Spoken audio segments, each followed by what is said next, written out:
Welcome back to episode 17 of my East Coast Fitness Podcast, and I'm your host, Mark Lewis. And today I do have another very special guest with me. He's someone that actually reached out to me, which was awesome. And I really like when people reach out to me to kind of get on the podcast. It just shows that people are taking initiative and that they're serious about their fitness and their training. And I just think that he has a lot of values that he's going to be able to share with you guys today. So yeah, I'll just let you introduce yourself to the viewers. Sure. So hello, everyone. I just want to thank you, Mark, for letting me be on your podcast here. I appreciate it. Problem at all. Thanks for coming on. Thank you. So my name's Lucas Bernhardt. I'm 19 years old. I live here in Kitchener, Ontario. And I've been working out steadily for 3 years. So, yeah. So in terms of like working out, just could you share a little bit of light, like kind of how you kind of started in terms of like, you mentioned to me that you kind of started with soccer and you were kind of involved with a little bit more sports related. So kind of how did you transition from more of the sports related to kind of like putting more time in the weight room? Like, how did that all start? So yeah, growing up, like I first started playing soccer when I was like 4 or 5 years old. And then when I was 7, that's when I got into karate as well. So I was playing soccer and tennis. That all equal up to 10 years for each sport. And yeah, after I reached a certain point in karate, it's kind of like I always wanted to improve my physique and it wasn't really letting me do that. And I always had that vision to like, be bigger and stronger typically. So I would say like kind of started grade 11, kind of more so like maybe end of grade 10. I started to go to the gym in the high school, and I went with a couple of my buddies, and like we would just go there at lunch, get a quick workout in, and it was nothing to it. But then eventually, like I started watching more YouTube videos and just kind of getting more inspired, and I signed up for a gym membership, and then just went from there. Like. So in terms of your inspiration, like what would you say kind of like, you mentioned that you were watching like YouTube and just like being able to be exposed to it. Was it someone that like a friend of yours that inspired you, or was it kind of like one of the influencers or like someone like online that really took it, like made you kind of like, oh, wow, like this guy's really inspiring? Like who was it for you that kind of? Yeah. So basically kind of the people, funny enough, at Gymshark, like some of the athletes. So there's like Dave Lay, Dylan McKenna. So those are the kind of people I looked up to because like they're only a year or two older than me. And it's like I seen how their physique is and like where their head space is. And it's like, I kind of want to be like that because like seeing where they were and then where they are now, it's like really inspiring to me. So I thought, maybe I can hop on that too and see where it takes me. Yeah, I think it's always like very important that like when you're coming up or when you're just kind of getting used to it, like, or getting into fitness and just getting into like working out. I always think that like, it's good to start working out with somebody because it keeps you hold yourself accountable. And I find that like, unless it depends on like your personality, like when I started, I've always like never really worked out with a training partner. Not that like I don't enjoy it, but personally for me, it's like, I always hated working around other people's schedules. And just like, so I've always trained alone in terms of most of mine. But I think that like when you're first getting started and you're getting into it, I think that like that friendly competition, and then obviously having like spotters and being able to like help each other with like the training and stuff, I think that's very important. And personally for me, it was more of I think it was YouTube and just like fitness influencers that really kind of got me, except for the people at the gym. There was a few people that were trainers at the gym who I found out competed, and then that kind of opened my eyes and was like, oh well, like they compete. They don't really look that much different than, you know what I mean? Like I feel like I could do that myself. And then I was like, based on my hard work ethic, and I just like, once I kind of put my head down and do something, I realized that like once I get focused on something, I can do basically like whatever I want, I guess is kind of my mindset. So for me, it was just like following like a bunch of influencers and just kind of like going to the gym that I was going to was really supportive. And obviously I don't go there anymore because I moved, but like that was one of the biggest things that held me accountable was basically the gym. So do you think that like the gym that you train at, do you think that's like extremely important for like, you know what I mean, being able to stick to something or being able to like it? Yeah, I would say so because like having people, I would say like older than you and like have more experience, you can definitely talk to them and then they can help you and guide you and like kind of help you reach your goals almost and just give you like different pointers, different tips and stuff how to get there, and like not necessarily like stick to like a textbook kind of way of training, but it's kind of like what worked for them and then they can like transpire to you as well, and then you can see how it works and then just go from there really. Like yeah, I think that like it depends on your level of discipline because like personally for me, it's like when you don't got the discipline to go all the time by yourself, it's nice to have somebody to say, you know what, no, we're going to the gym, Yeah. like regardless of how you feel, right? So has there been many times where like you had a you didn't want to go to the gym and one of your friends did, and then like they ended up pushing you, or like vice versa? I would say it's more so vice versa because like ever since I started working out and like I seen like some results, like I just fell in love with it. Yeah. And I only had a couple of buddies that actually like were into Stuck working with out as well. So Yeah. like mutual almost because we all kind of had the same end goal in mind. So we kind of that energy kind of just came from one another and just push each other to actually get to the gym. So Awesome. Yeah. yeah, So I think that like in terms of like working out, I think that when everyone's aware that when you first start working out, you like get the newbie gains, right? And they can become like yeah, extremely addicting to kind of like go. And then like after you've been working out for a certain amount of time, everything just kind of plateau. slows down. Yeah. Yeah. So in terms of like training, what kind of training kind of do you do, or like have you been following like a program, or how do you kind of approach your training now? So now I kind of do. I tend to go to the gym like 5 days a week, five Yeah. to six, I would say. And yeah, I would do kind of more so like let's just say starting with Monday, I'll do like I can do. I do like to switch it up, so I'll do like chest and back if I wanted to, or I'll do like chest and arms, and then carry on to the next day. I'll do like whatever, like back and triceps or back and arms once again, and Yeah. then introduce a leg workout. Sometimes when I do my legs, I also like to do back with it as well. Yeah. Because actually one of the guys there at the gym, he did compete, I think like 2006, 2007 for like Mr. Ontario. Yeah. And he gave me some pointers actually, like to introduce more like the bigger muscle parts and work them together, like for instance, like legs and back. Yeah. So I kind of did that for a little bit, and I started to see some results and like get my strength up higher. So kind of just Yeah. like I tend to do like two body parts like a day, put it that Yeah. way. Yeah. See, I think the biggest thing is that people like get married to a training split, like because like a training split is like no, everyone thinks that there's one training split that's better than the other, and it's just like there might be like in terms of like actually like managing your volume and your frequency, but I think that like when you're first like getting into fitness and you're first trying to figure it out, I think that like a lot of people like either don't worry about it or place too much concern on it. And I think the biggest thing is like you want something that you enjoy, because like you don't want to be going to the gym and doing something that you don't like if you don't like training, if you don't like the bro split, or you don't like the push pull legs, or you don't like personally for me, like if there was, let's say like there was a study that came out tomorrow and they were like, oh, the full body split is the absolute best training split, like Mm. I wouldn't be one of those people that would switch to it, you know what I mean? Because personally for me it's like I don't enjoy like going in there and hitting like an exercise or two of each, you know what I mean? Mm. I'd much rather like separate my training. Right. So I think one of the biggest mistakes that people can make is like not is putting like the results over enjoyment. Mm. And I don't think that like no matter how competitive you are, like you could be like I don't know, like Phil Heath, or like one of those people who are like are on top of the sport. Mm. I think that like at the end of the day, it's like they wouldn't be where they are if they didn't enjoy it. And they're Exactly. not just doing that just to kind of like do it for other people. And I think that when you're younger, I think that you're just kind of looking to impress, or not looking to impress, but there's a lot of people that are definitely looking to do it more for somebody else versus, you know what I mean? So in terms of a training split, I think it's very important that like you, at least if you pick something that you enjoy, Yeah. and then being able to do that, I think that's extremely important. I would say So so. Yeah. yeah. So in terms of like education, I also think that like that's extremely important with like fitness as well. I think the biggest thing that you can do is definitely educate yourself. That's something that I wish I would have did more of. Mm. And I think that you get like all that with like information that's out there. So like podcasts and like YouTube and like reading, depending on like what kind of, if you're like a visual learner, if you're like like, you know what I mean? Depends on what kind of learner you are. I Yeah. personally like, I've been really starting to get into podcasts.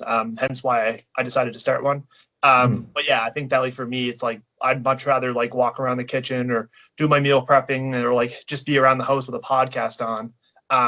And I'm able to focus on that better versus Mm. having to sit down with a textbook. And so yeah, so in terms of like currently, like what are you? I guess like obviously your training has changed now because the gyms are closed. Mm. I guess like when was the last time you did go to the gym? I would say actually probably 3 weeks ago now, maybe pushing four. Like I think I went to the gym right before it closed. Like I was there the last day that it was open. So Yeah. yeah, I So in kind of terms of miss it. So in terms of like where you started, so just to kind of get like an idea, so like in terms of like where you started, you kind of wanted to go to the gym to improve your physique. Mhm. So are you kind of like at the point right now where like you thought you've done that, or are you kind of like what are your goals? Have your goals changed at all since you first started, or like how are you transitioning your goals to like where you first started to like where you, I guess now where you had that vision of where you want to be? Mhm. Yeah, so like I would say all my life, even like when I first started training, I just wanted to be overall just like you said, improve my physique and just get overall bigger. As far as now, if goals change, I wouldn't say so. Like they're still kind of the same. I would say just the only thing that really changed is like the training style. But Yeah, other than that, like the same goal is in mind. Like I still want to improve myself day in and day out. So I think the biggest thing that people struggle with, like when there is like not necessarily the training, it's like if you're like in high school or you're just like getting out of high school and you're going into university, I think it's like more of a money thing. It's yeah. like because not everybody has like eating healthy is expensive and like fitness in general is expensive. So I think that people are definitely limited like with the nutrition wise, like, and Mhm. I think that people see, I think what I think, well, what happened to me was I see all these bodybuilders eating the way that they're eating, and I think that I have to do that. But they live a completely different lifestyle than I do, and they train differently than I do. So like for me as like someone who's looking to do what I want to do, it doesn't necessarily correlate. So like I wouldn't be eating like 7 meals a day, or I wouldn't be eating, but like I think you see a lot of people doing that. And I think that you need to kind of like learn your body and understand. And like I think the biggest thing that people don't do is try things for themselves. They see everyone else doing it and then they just don't like end up trying it to see whether or not like it will actually work for them. Yeah, no, that Uh, just because like a lot of people get influenced and like you said, like you'll see somebody eating 7 meals a day or whatever, but you know, yeah. they're in a different living a different lifestyle. Like you may have somebody in high school, like, just getting into working out, like you don't need to eat 7 meals. Like your training style is gonna be totally different than this like Mr. Olympia or Yeah. whatever. Like, it's yeah. And then in terms of like, I think another thing is like obviously everybody likes to enjoy themselves and have a couple drinks, and Mhm. I think that's kind of like where you like separate. You know what I mean? The people who are like interested into the gym versus those who are just going to the gym just to go and then like want to party all weekend. And I think that there's like nothing wrong with that, but I think that there's like I have a friend who like is slowly starting to get into fitness, and he's like probably like a couple years younger than me, and he has like an issue with drinking, right? Like it's just something that he has a hard time like controlling. But it's like he also likes the gym, so it's like it's hard to get results It is. when you're spending like 3 days, 4 days a week drinking, and Exactly. then balance it. So I think that in terms of like being able to go to the gym, it's like you just have to know. I think it's like you have to kind of prioritize, like, because like Put it's over like the the other. whole, yeah, it's a whole lifestyle, right? And I think that people don't understand how like 24/7 it is, because you have to like train, you have to eat good, you have to sleep, and you have to like prioritize recovery. And if you're Mhm. not doing that, then it can be definitely hard to like make progress. And I think that that's where kind of people fall off, is because when you first start like lifting, you're seeing the results that you want to see because everything happens quick. Like you lose the weight, like, Mhm. or maybe you put on a little bit more size because you start training. But then it comes to a point where like things start to slow down and people aren't willing to Stick continue. with it. Yeah. Yeah. Yeah, because like, and then they're like, well, this is like too much. Like I don't want to get up at 5:30 in the morning because I have a busy day. Mhm. You know what I mean? Or I don't want to sit down and prepare my meals because it's just they just get discouraged, and it like once things slow down, it's like people just Fall get, off. yeah. And I think that the determining like why you want to do it, I think is the big thing, like attaching an emotion to it. Mhm. So like, why do you want to achieve your fitness goals? Like personally for me, it's always been like I wanted to prove people wrong. Like I wanted to show people that like hard work was possible. And like if you like growing up, for someone that played hockey, like I never really had the genetics to play hockey. Like I was a goaltender, and I was like during where I should have been like, I mean, the most competitive, during the time where I should have been the best, like I was pretty short, and like I just didn't hit a growth spurt. And like so I was like, you know what, I want to like translate that to the weight room. I want to like be that small goaltender that like does good because he has a hard work ethic and like Mhm. puts the work in. So it's like I think that like a lot of people just like you just have to work hard at it, and I don't think people realize how much of a, you know what I mean, Yeah. of a hard work it is. So like in terms of like your nutrition, like how do you balance like your nutrition with your training with like your lifestyle? Like how do you do that right now Yeah. currently? So I would say actually going back to like in high school days and like people partying and stuff. Like for me, I never had the desire to, and that's why I think I was able to stick with it longer than let's just say like another person because like I did have that end goal in mind. Like I did know what I want, and Mhm. that's what definitely did separate me because while people were out partying, let's just say Friday, Saturday night, like I was still at the gym, Yeah, putting in the work and trying to eat as healthy as I can. Um, so that's why like I've always stuck with it because my lifestyle is different than let us say maybe your average 19-year-old now. yeah, Because a lot of people that's what they do, they go to a bar or whatever, but I just don't have that, that craving for it. It's just not me. But as yeah, far as like, nutrition wise, like I would say I've always ate pretty healthy like my whole life.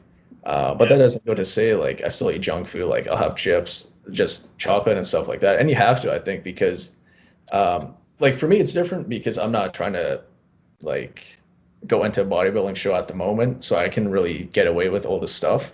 Well, let's just say for you, if you wanted to go into a show, like you were telling me earlier, like obviously you yeah. have to clean up your act a little bit and get it Yeah. And right. I think So that like I think the biggest thing that like everybody's like always like the biggest thing that I learned from like the nutrition standpoint is everybody always prioritizes like calories in, calories out, and then obviously protein's so important for like building muscle. But I think where a lot of people fall short at a young age, or just like not necessarily at a young age, but just in general, I think people don't really eat enough fruits and veggies. yeah, That's something that's huge, and it's because they see it as like everybody knows they should like, oh yeah, fruits are good, veggies are good.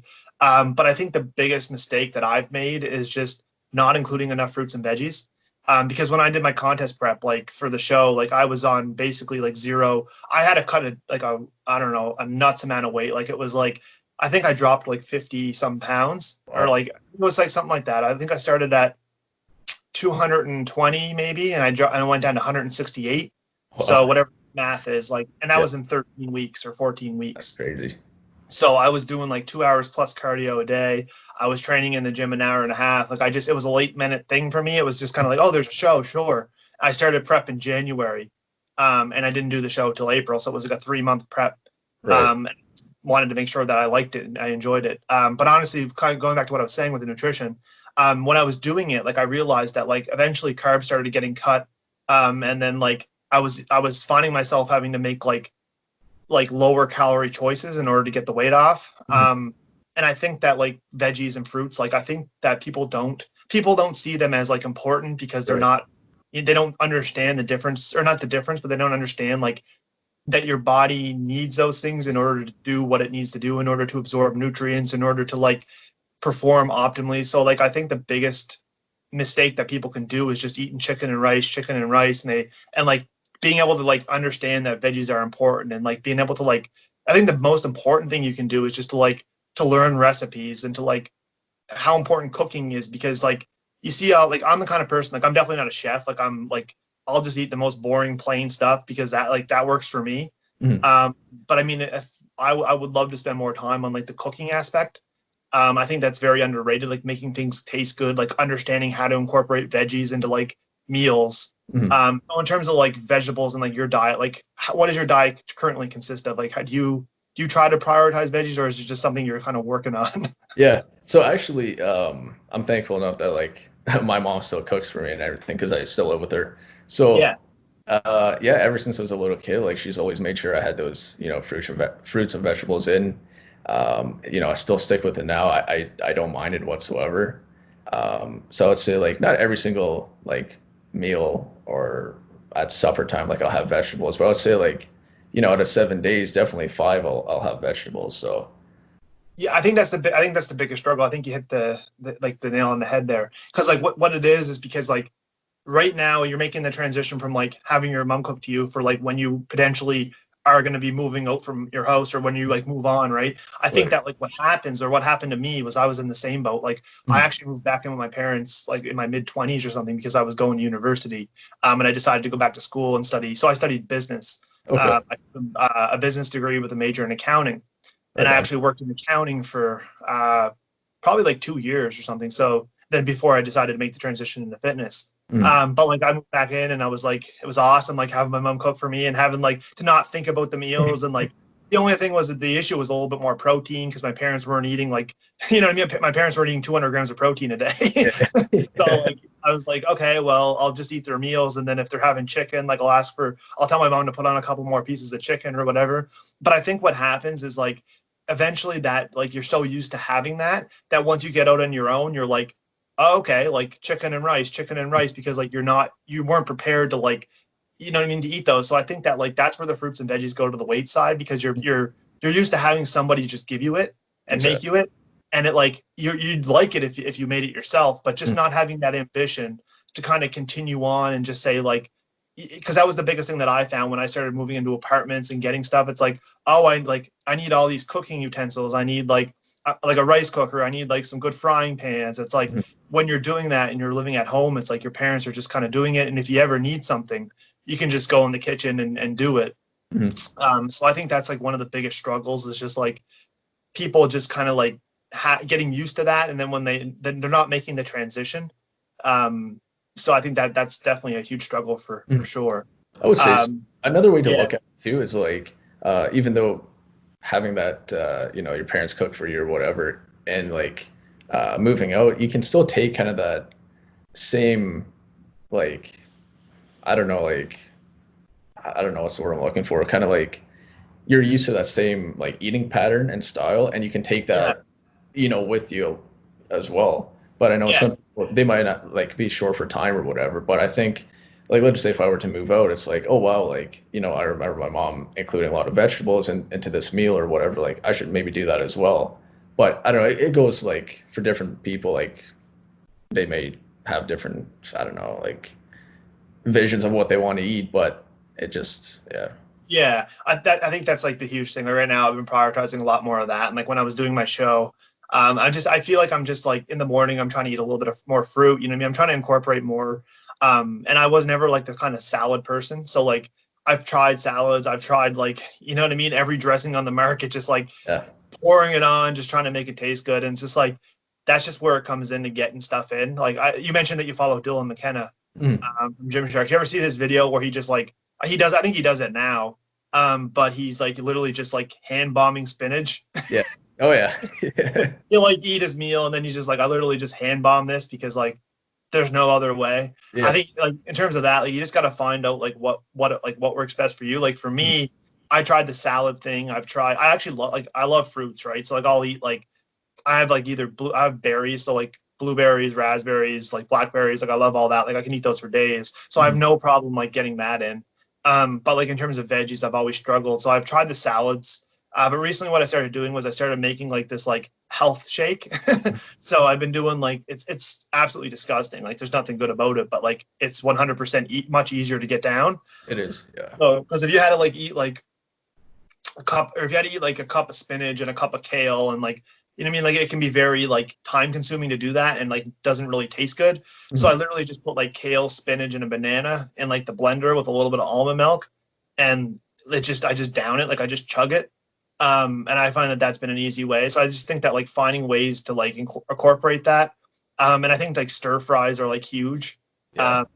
Just being able to make a little bit more like to make your chicken and rice into something a little bit more like nutritious versus just like the carbs and the proteins and then like a little bit of fat. So I think like having those micronutrients, like those minerals and vitamins, I think that's totally like underrated in terms of just like people who are getting used to it. Because when you first start getting into fitness, you hear like, oh, I need to worry about my macros, I need to worry about my protein, my fats, and my carbs, and then it's just like, what the micronutrients as well? Like they go a really big way. Like they go hand in hand. So I mean, obviously macros are more important because they're macros and they make up the most important, you know what I mean, things that you need for your body. But the micros are like, you can get some micros in the macros, but like generally like you need to make sure that you're doing that. And I think another thing too, it's like another good topic we talk about is like supplements. I think a lot of people, like what current supplements are you using right now in terms of your? So currently, at the moment, nothing right now, just because I don't need to, well, being at home.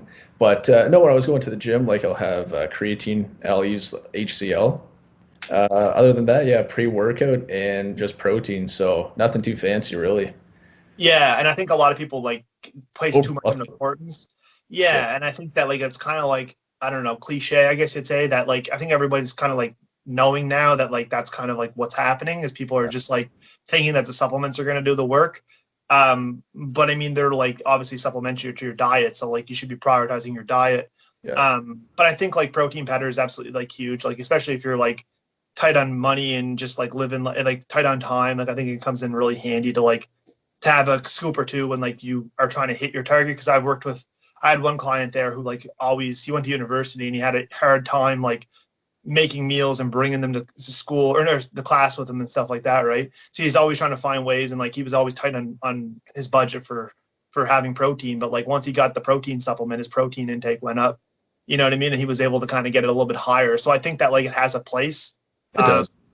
But I think that people like with all the bro science out there that you have to slam back that protein shake. Yeah. You know what I mean? Like directly after you work out, it's just like you're not going to lose your gains. You're not going to lose whatever you did in the gym. It's like you just have to realize that like your nutrition should be based on like when you train. So like if you'd rather eat a big workout or a meal before you train or after you train. So I think that like whichever one works best for you. But I think that's the importance of like understanding like and having an idea and learning for yourself. So just don't like take everything for granted. Mhm. And then in terms of like your fitness education, so like how are you trying to learn education, or what are your resources for doing so in terms of like Yeah. trying to expand your knowledge? Yeah, so actually, funny enough, so I'm in fitness, health, and promotion, which is a college program, and so it's a 2-year program. So it's kind of funny because like I was always into fitness and health, and sure enough, I found a program that's actually called that. So with this program, like we're learning all the things that's kind of out there, that people are talking about on YouTube, but this way we're looking at a in school, like in college way, and kind of like I wouldn't say quote unquote the right way, but the way like scientifically. Yeah, I would say a lot from that, obviously, but then no, just reputable sources like medical journals and whatnot, yeah. and just reputable people on YouTube. So So what made you want to go to school for like a sports related or like a like what made you want to choose that, or what yeah, was your yeah so I was always involved like with sports growing up, and I was contemplating for the longest time in high school like what I exactly wanted to do, and I was thinking about like business or like mechanical engineer, but then I realized like that's not for me, that's not my lifestyle, and I don't want to live that life. yeah And I just wanted to do something where I can like be up and move and get active a little bit. And I found this program, so I looked into it, and sure enough, like it suited me very well, I thought, and I still think it does because like I'm enjoying every part of it. yeah? And I So think it goes. are you done your first year, or is this your first or second year in it? Yeah, this is my first year. I'm just finishing up. Like within the Uh, next couple of weeks, well, I'll be done. So yeah. So then yeah. do you have one more year with it, or is it a 2 year? Yeah. Yeah. So in terms of like doing like what are you gonna like what are your plans for after you finish? Do you have any idea of like what you want to do after you're done with it? Mhm. So ultimately, like through this program, you can get your personal training certification, Mhm. and I think that's what I actually want to do, just because um, to see like impact somebody else's life, knowing that like I kind of change them and like inspire them to be a better version of themselves, like Yeah. that'll make me happy knowing that I was a cause of that. Yeah. Um, so yeah, just really just helping people and getting them to where they want to be in life, I think is what I want to do. So Yeah, and I think that's another confusing topic that people have when they're trying to transition. Like they don't know what they want to do. mhm. And I think that they don't. So many people are like, you know what I mean, get peer pressured into doing things that they don't want to do. Yeah. And personally, for me, like I was guilty of that a little bit. Like I kind of had people telling me that I shouldn't do things, or there's things that I should do versus others. Mhm. I think that at the end of the day, it's like you have to do what like makes you happy, and like whatever you're able to give like your 100% effort or attention to is going to be like that's going to be worth it for you. Do you know what I mean? Whether or not you are successful in it or not, like if it's something you enjoy doing, at the end of the day, you're going to do well in it. Mhm. Because like nobody likes studying a degree or taking a course that they don't enjoy, just to have a job. So I think that like people look more towards practicality versus like, you know what I mean? Like making something on their own, or making something like, you know what I mean? Like starting up their own business or doing something where it's like, and nowadays it's like so much easier to do that. It can be easier and it can be harder, Mhm. because you got so many people doing it. But if you're doing something different, or if you're doing something that like is a different spin on something, then like there can be lots of opportunity. But I think that it makes it like extremely easy, because if you wanted to start up like a business or a coaching business or something, like as long as you had a couple people who were interested and you were able to kind of get it going, then basically like the ball's in your court, and it just depends on how hard you want to, you know what I mean, how hard you want to work for it. It just boils down to it, because like even touching on with like peer pressure and stuff, like family is such a big thing, and like I know your parents may want the best for you, and of course any parent would, but ultimately like they're not going to be living your life once you're done school and whatever. So it's like, what the choices you make now is going to affect you later on. So like if you're not going to be happy doing what you're doing, like being in college, let's say for whatever type of degree, and that's because your parents push you towards that, like they're happy because, oh wow, like my kid's in school, but sure enough your kid isn't enjoying what they're in school for, and Yeah. they're not going to be happy the rest of their lives because that's not their dream. They've never wanted to do that. So it's like you got to find that nice balance to like take their opinion in consideration while also allowing you to do what you want to do and make yourself happy. So Yeah.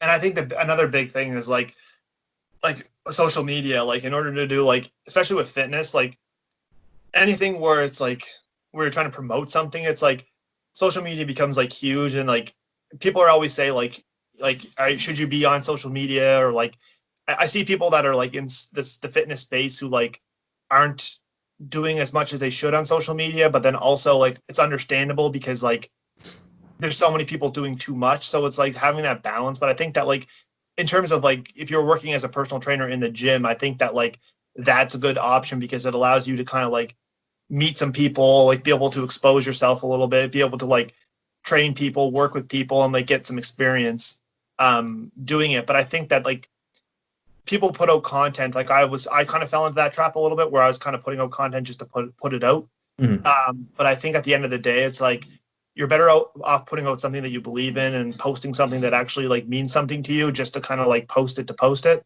So in terms of like social media, how do you plan on kind of like expanding? Like, do you have like a YouTube account, or do you just kind of stick to Instagram, or like how do you treat social media? yeah, so honestly, I'm not doing enough on social media. Like, I just haven't reached that step to be like really promote myself and put myself out there. I've always had the vision to actually do that, but I think I don't know, maybe I'm just like afraid of, I guess you could say, judgment in that aspect, just because it's like, so many people are doing it, and like people that know me, they might be like, oh, like, what does he know? Like this and Yeah, that.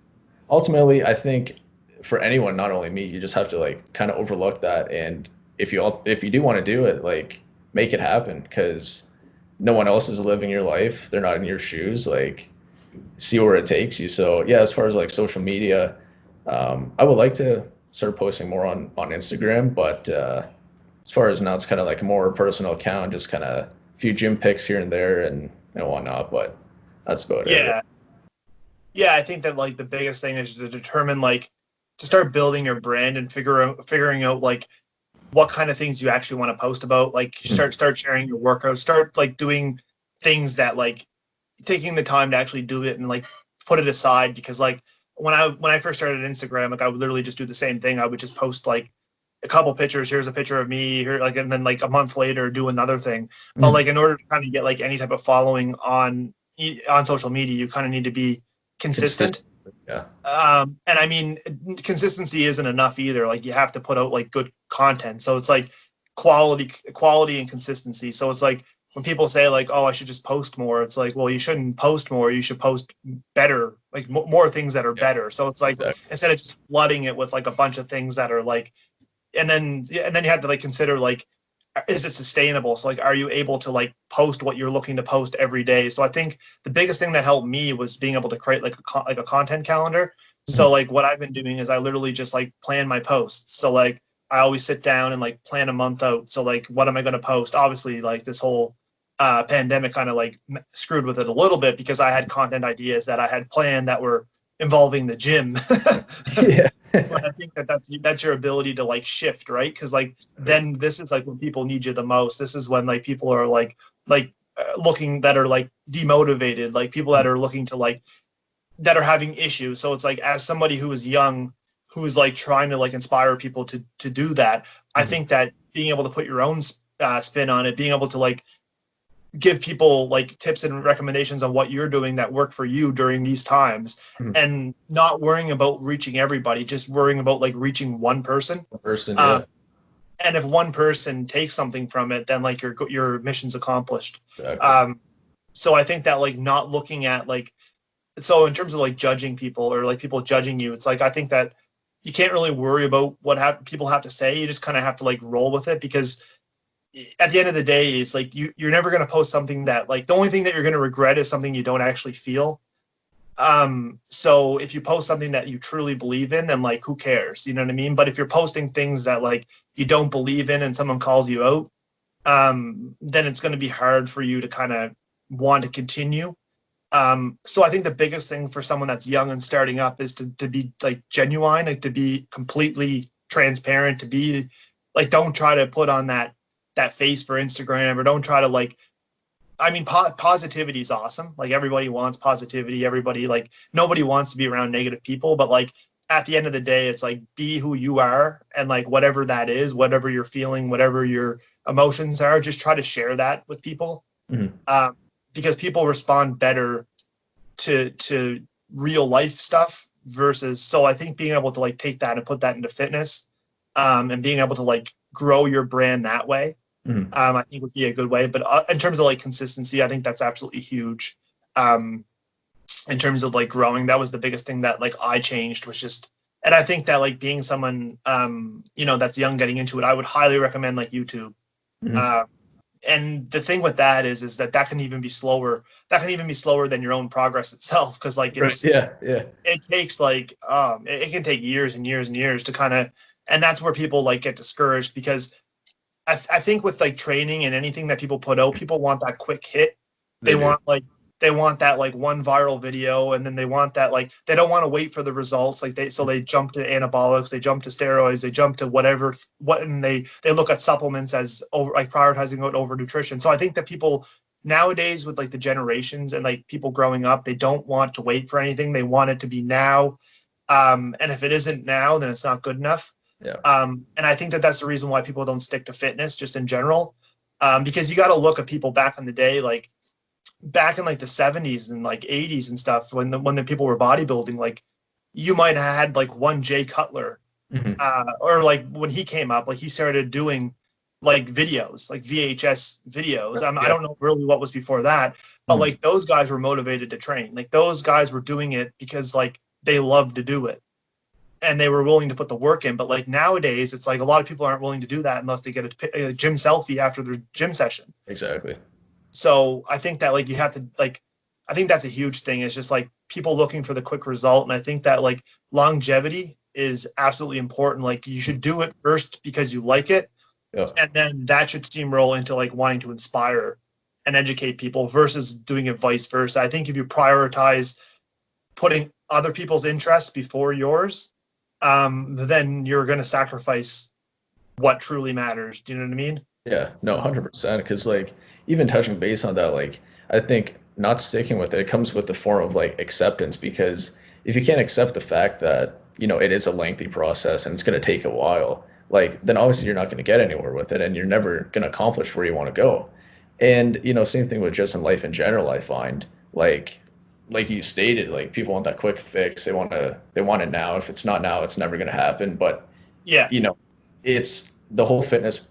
It's just such a long process. You need dedication, and it's so cliche. But honestly, the things that are so cliche, it's what makes it up, and it's what's true, and that's the fundamentals of it. Like if you don't have the basics, like if you don't have a foundation of a house, like how are you going to build a house? You know what I mean? Like it's the same concept as this. Like you have to start with having that goal in mind, knowing and accepting that it does take a long time, and then just building it up from there. So, yeah. And I think that like in terms of bodybuilding, like there's absolutely no money in it. You know what I mean? In terms of competing, and it's like you could be like, I think you have to do it because you love it. Like it's something that you want to strive to do. In terms of like YouTube, just in general as well. Like if everybody started up a channel and everybody got a following, then like no one would want to do it. Yeah.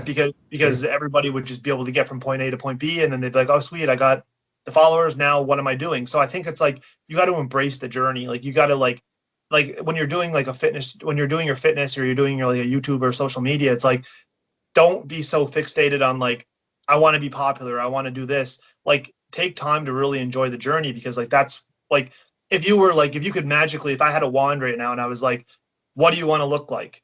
Do you know what I mean? And you were like, oh, I want to look like Arnold, or I want to look like whoever, right? And I could just like cast you with my wand, and then that's exactly what you'd look like. Then like everything would have been already accomplished. You would have no more goals. You would just be, and like then what would you do, right? Like you'd be just like, now I have nowhere to go. Now I'm completely lost. Exactly. So I think that like what people should be more interested in is like the journey itself, like the whole like where like you're like learning from your mistakes. Like mistakes are like they should be the most important part, I think, because there's so many things that I made, so many mistakes that I made just in every aspect of my life, from like my careers to like my jobs to like, you know what I mean? Just anything, all the choices that I made in my life. But like in terms of like where I am, like I've been getting a clearer vision on like where I want to go. And I know that like you have to be able to stick to something long enough and put the work into something long enough in order for people to kind of be able to identify you as that. So I think the biggest thing is just to kind of like embrace the journey. Like if you start up a YouTube channel,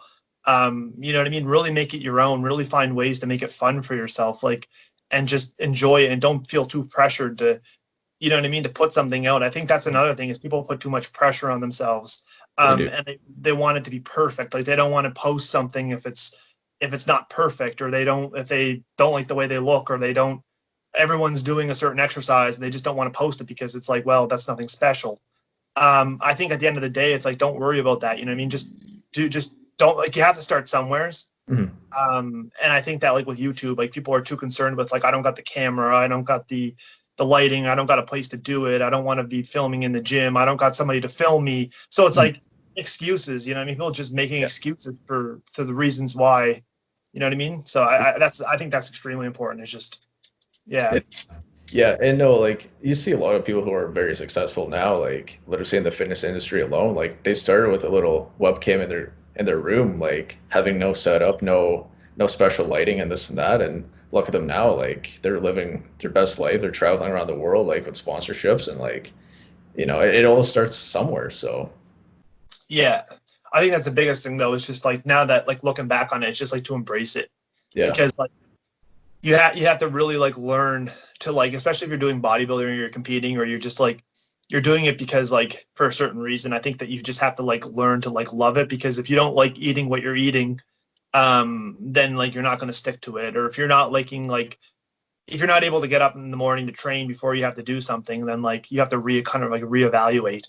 And I mean, there's days where like obviously people don't feel like doing things, but like you have to be able to like when there's no one watching, like I think that's like the make or break now, right? Like with all the gyms being closed, like people aren't able to do their workouts, and like there's going to be so many people that are just not going to be able to stick with it because they need that. They don't have that self-discipline. They don't have that, well, I only got my body weight, so I'm just going to put off my workout, or I'm not going to do anything because I don't feel like, you know what I mean? It's just demotivating. But it's those people who like it's the mindset, right? It's being able to like get your mindset right, be able to like understand that like you're doing it for the long term, you're not doing it for the short term. And like if you missed a couple workouts, like you're still able to rebound and you're able to kind of make do with what you have. 100%, yeah, even if you had the gym now, and even if you were able to go to the gym, that honestly doesn't matter. It's just about being in the routine and being able to consistently do something that like you're working towards something. So now is an opportunity to take a different direction, like maybe focus on something that you haven't been doing. Like personally for me, I've been focusing on like doing a little bit more abs, because like those are things I can do at home. I've been focusing on mobility, I've been focusing on stretching. So just like things that I would never really do that much of. But it's all going to lead to like one ultimate goal, to be the best version that I can be. So I think, so in terms of that, I think that's like absolutely huge, is just to kind of like embrace like the journey and just being able to understand that like don't worry about what people have to say and just do it for yourself, kind of thing, right? Yeah. Oh, definitely. So in terms of like, do you plan on starting up a YouTube channel, or do you kind of have any is that something that you're interested in? Like it did, you know, come across my mind. It's just like, you know, the industry is so saturated. Like I wouldn't know where to start, and like what content to put out because it's like it's hard to stand out now, I find, because like whatever you want to do, like someone's already done it. And if that person like has done it, like millions of others have done it as well. So it's like it's I don't know, it's tricky, but I have thought about it. I think the biggest thing is to figure out just be who you are and be the personality that you are, because the reason why people are doing it, and there's so many people that are doing it, is because like you can put out one video and then like people are going to gravitate to that, or they might not. So it's like it's a whole learning thing, and I think that like you're different than I am, so like your personality is different. So like some people might not like my videos, they might like your videos, but like we're putting out the same content. So I think at the end of the day, it's like it's not even about necessarily what you're putting out; it's about your personality. Right. And if you take it too serious, because I found that that's something that I started doing. It's either you're being like way too serious, and people are like, well, that's like he's being way too serious. Like he doesn't have a personality. Like he's like a Yeah. robot, right? Right. Unless you're like shedding like groundbreaking information with them. If you're like, oh, like I don't know, if you ever have you ever heard of Jeff Nippard? Yeah. Yeah. Yeah, so it's like not saying his videos are like that his videos are awesome, but like they're pretty structured, right? Like he knows what he's talking about. He's talking about a study, he's talking about a research, he's talking about like whatever he's doing. And then he does also include like his own personal stuff in there as well. But I think Yeah. that like people are going to listen to him, and they're going to, no matter how he talks, like he could have it completely structured and planned out in like a screen recording. Mhm. But people are interested in it because he's delivering up-to-date information on scientific literature. Whereas Mhm. someone like you, if you were to try to copy that and you were to try to like mimic that, then people are going to know right off the bat that you're not actually, that's not actually who you are. You know what I mean? Because Yeah. it takes a little bit of time to be able to learn that stuff and develop that stuff. So I think that like starting off, it's like very important to like get people like hooked on you. You know what I mean? Like if you're funny, if you depends on like how you approach your training, like do you kind of like want to show more bloopers? Like I think that like being able to like just like put out a workout video, put out like a training video, put out like a introduction to the channel video, just put out Mhm. something, right? And Yeah. I think that people will eventually, and then if you're consistent with it, so if you're able to stick with like one video a week, um, I think that that's only, especially with like being young, I think the younger that you're able to start it, the more you're able to allow it to grow. And then like when you're in your mid 20s, you know what I mean? You have that, like you have all that material, you have all those videos, you have all that experience. And I think that people overlook, like in terms of personal training, like that's a career that you're going to be interested in going to. You're going to have to like explain to people about like exercises and programs, and like being able to put through people through workouts.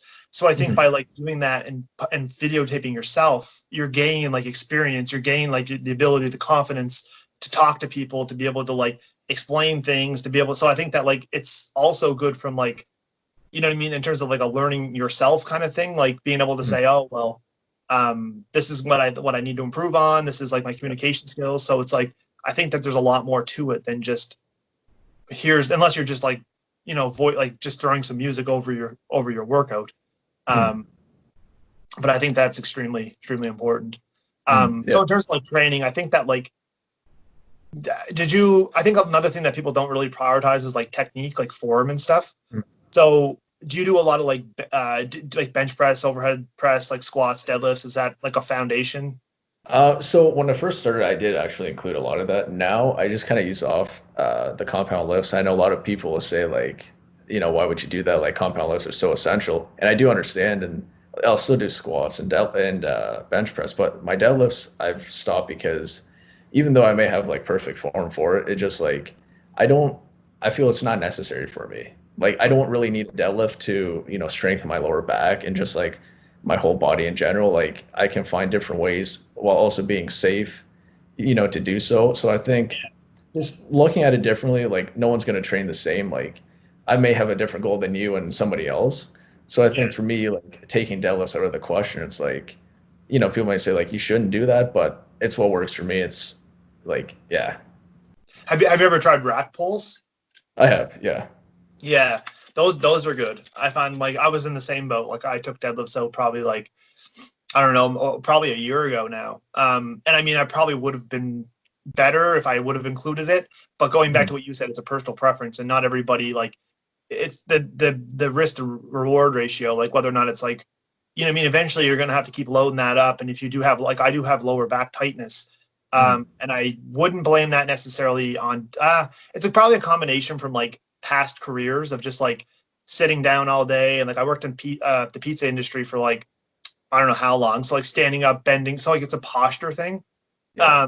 And then it probably started from a posture, and then it probably translated into like bad form on the deadlift, Exactly. Yeah. starting off. So it's just, I think it's like a combination of both. But like going back to what you said, I think that like as long as going back to enjoying it, like if you feel like you have to go in there and do deadlifts and you're not enjoying it, then like you're not going to stick to it.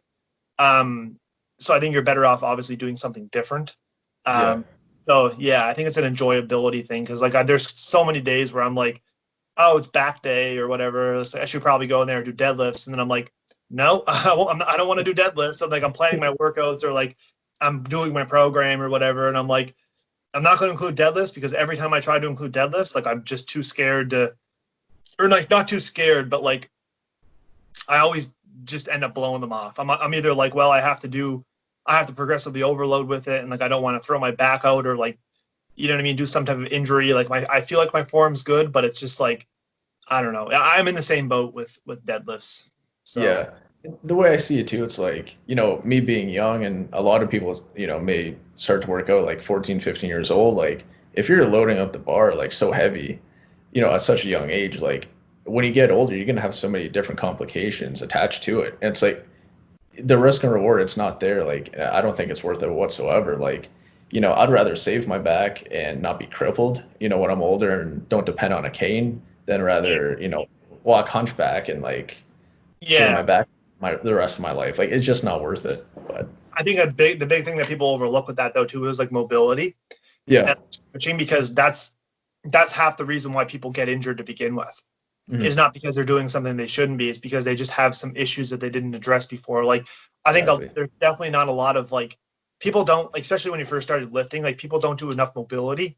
And No. it's like you're young, you're fine. Like my shoulders have, like, when I was young, I used to be able to do like overhead press no problem. I used to be able to do things, but like now it's like there's been days where I go to the gym and it's just like I'm not even feeling it in the muscles. I'm feeling it in my joints.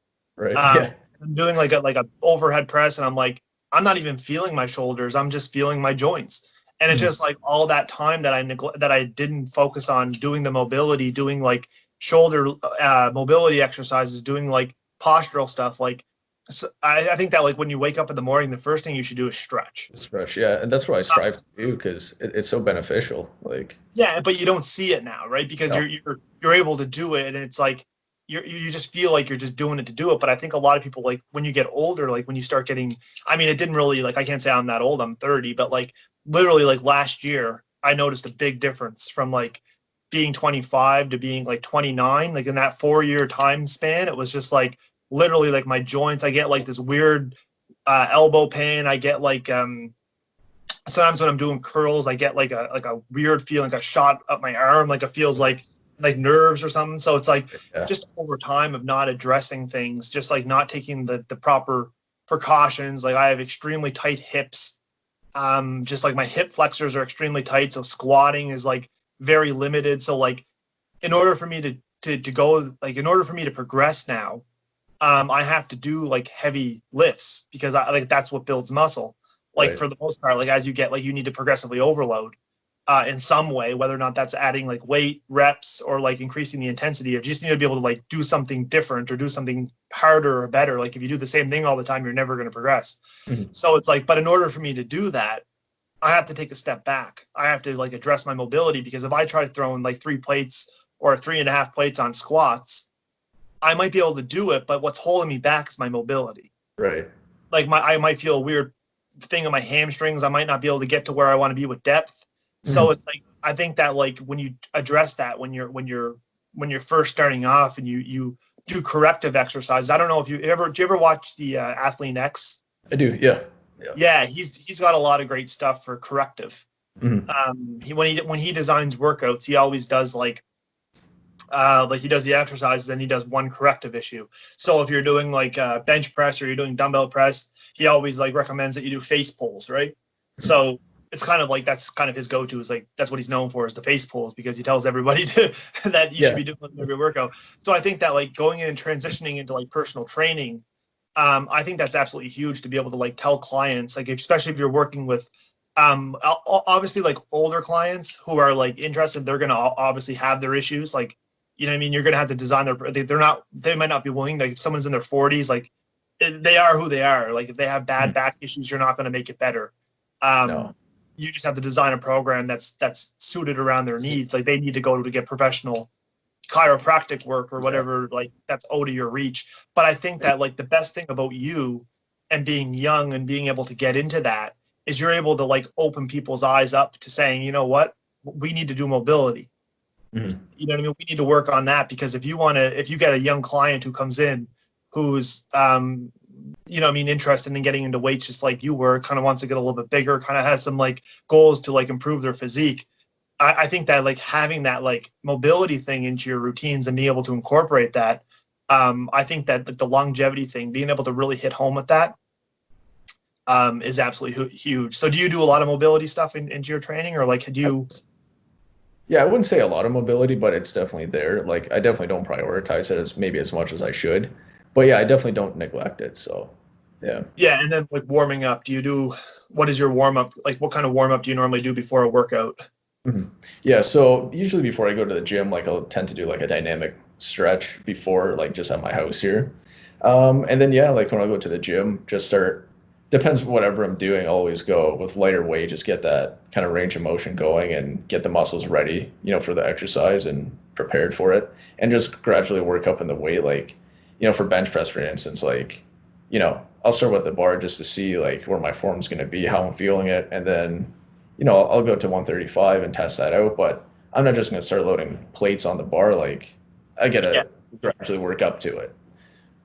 And that's yeah, what I think a lot of people need to do, is because a lot of yeah, ego lifters and a lot of people, you'll see somebody next to you like deadlifting like 600 pounds, for instance, but you can only do like, 225, for instance, somebody just starting out. Like, they have to realize that person's been at it for how many more years than they have. yeah. And, you can't just jump straight into the bar and just lift it off the ground. Like you got to start somewhere and work up to it.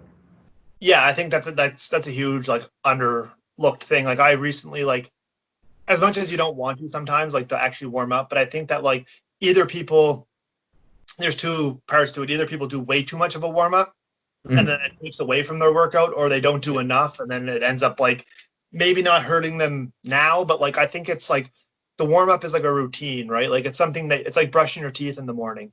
It's like, or like getting a shower, or whatever kind of routine that you do normally, or if like to prepare for the day. It's like that should be part of your workout, because like at the end of the day, it's like you might not see the direct benefits of it, but once you get into the routine of doing a warm up every time you go into the gym, then like that like no matter what you do, you have to warm up.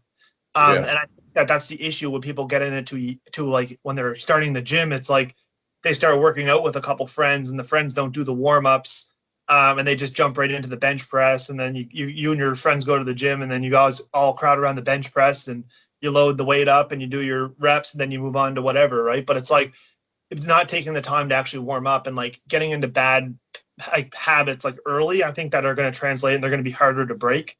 Mm. I think that's like, and then like doing a warm up, like it's going to help you get ready, especially like in Canada, right? Like we like it's like the snow sucks, and like in the Yeah. winter, like, it's absolutely freezing, and like there's nothing worse than like going into the gym freezing and having to like, you know what I mean, go through a workout.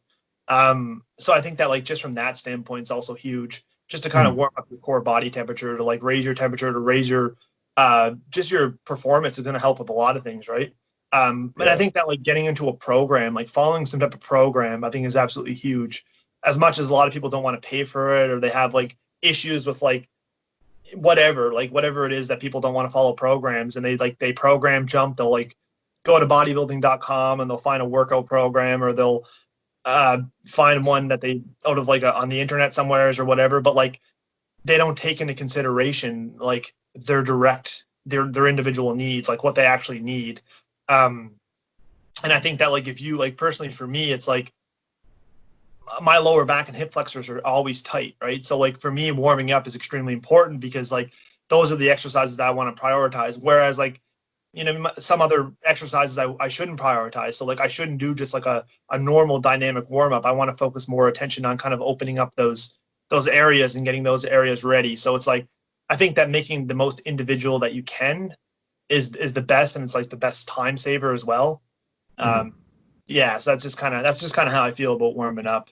But also like the treadmill and stuff. Like another thing that someone told me was like, I think it was actually Ty who told me that. It might have been actually, but he was like, when he warms up or whatever, he doesn't even, when he goes on the treadmill, it's like, I find that like you use it to get your mindset right, because like the drive to the gym, you're blaring the tunes or whatever you're doing. Then by the time you get to the gym, it's like you put your gym bag down, you get changed, and you go to the gym floor and you pump some music.